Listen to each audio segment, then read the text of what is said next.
ಬೀಟ್ಗೆ ಸ್ವಾಗತ. ನಾನು ಶ್ರುತಿ ಪಾಟೀಲ್. ಅನುಶ್ರೀ ಮತ್ತು ಚಿಕ್ಕಣ್ಣನ ಮದುವೆ ಗಾಸಿಪ್ ನಿಜಾನಾ? ಜೀ ಕನ್ನಡ ವಾಹಿನಿಯಲ್ಲಿ ರಿಯಾಲಿಟಿ ಶೋಗಳನ್ನು ಆಂಕರಿಂಗ್ ಮಾಡುವಲ್ಲಿ ಅನುಶ್ರೀ ಸಿಕ್ಕಾಪಟ್ಟೆ ಬ್ಯುಸಿ. ಇನ್ನು ಕಾಮಿಡಿ ಸ್ಟಾರ್ ಚಿಕ್ಕಣ್ಣ ಅವರಿಗೂ ಪುರ್ಸೊತ್ತೇ ಇಲ್ಲ.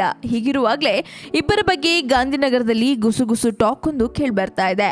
ಆ ಗುಸುಗುಸು ಕೇಳಿ ಕೆಲವರ ಬಾಯಲ್ಲಿ ಬೆರಳು ಇಟ್ಕೊಂಡ್ರೆ ಇನ್ನು ಕೆಲವರು ಕಣ್ ಬಿಟ್ಕೊಂಡು ನೋಡ್ತಿದ್ದಾರೆ.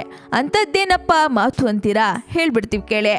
ಕಾಮಿಡಿ ಸ್ಟಾರ್ ಚಿಕ್ಕಣ್ಣ ಮತ್ತು ಆಂಕರ್ ನಟಿ ಅನುಶ್ರೀ ಮದುವೆ ಆಗ್ತಾರೆ ಎಂಬ ಸುದ್ದಿ ಸದ್ಯ ಗಾಂಧಿನಗರದಲ್ಲಿ ಗಲ್ಲಿಗಳಲ್ಲಿ ಹಾಟ್ ಟಾಪಿಕ್ ಆಗಿ ಹರಿದಾಡ್ತಾ ಇದೆ. ಅನುಶ್ರೀ ಆಂಕರಿಂಗ್ ಮಾಡ್ತಿದ್ದು ಈವೆಂಟ್ ಒಂದರ ವೇದಿಕೆ ಮೇಲೆ ಮದುವೆ ಆಗುವಂತೆ ಚಿಕ್ಕಣ್ಣ ಪ್ರಪೋಸ್ ಮಾಡಿದ್ರು. ಅದನ್ನ ಜಸ್ಟ್ ತಮಾಷೆಗಾಗಿ ಪರಿಗಣಿಸದೆ ಸೀರಿಯಸ್ ಆಗಿ ತೆಗೆದುಕೊಂಡು ಕೆಲವರು ಅನುಶ್ರೀ ಹಾಗೂ ಚಿಕ್ಕಣ್ಣ ಮದುವೆ ಆಗಲಿದ್ದಾರೆಂಬ ಸುದ್ದಿ ಹಬ್ಬಿಸ್ತಿದ್ದಾರೆ.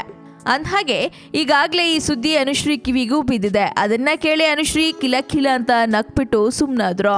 ಇನ್ನು ಜೀ ಕನ್ನಡ ವಾಹಿನಿ ರಿಯಾಲಿಟಿ ಶೋ ಒಂದರಲ್ಲಿ ಸಂಗೀತ ನಿರ್ದೇಶಕ ಅರ್ಜುನ್ ಜನ್ಯ ಅವರನ್ನ ಮದುವೆ ಆಗುವಂತೆ ಅನುಶ್ರೀ ಕಾಮಿಡಿ ಮಾಡೋದನ್ನ ನೀವು ನೋಡಿದ್ದೀರಲ್ವಾ?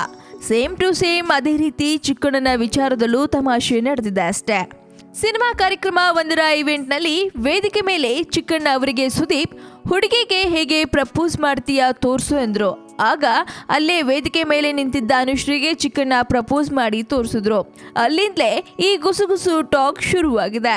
ಆಗಿದ್ದೆಲ್ಲವೂ ಬರೀ ಕಾಮಿಡಿ ಅಷ್ಟೇ. ನಮ್ಮಿಬ್ಬರ ನಡುವೆ ಏನಿಲ್ಲ. ಚಿಕ್ಕಣ್ಣ ಫೋನ್ ನಂಬರ್ ಕೂಡ ನನ್ನ ಹತ್ರ ಇಲ್ಲ ಅಂದ್ರು ನಟಿ ಅನುಶ್ರೀ.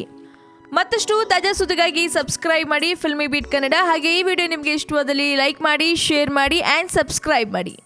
ಹಾಯ್, ಎಲ್ಲ ಸ್ಯಾಂಡಲ್ವುಡ್ ಮೂವೀಸ್ ಅಪ್ಡೇಟ್ಸ್ಗೆ ಪ್ಲಸ್ ನನ್ನ ಮೂವೀಸ್ ಅಪ್ಡೇಟ್ಸ್ಗೆ ಪ್ಲೀಸ್ ಎಲ್ಲರೂ ನೋಡ್ತಾ ಇರಿ ಫಿಲ್ಮಿ ಬೀಟ್ ಆ್ಯಂಡ್ ದಯವಿಟ್ಟು ಸಬ್ಸ್ಕ್ರೈಬ್ ಮಾಡಿ.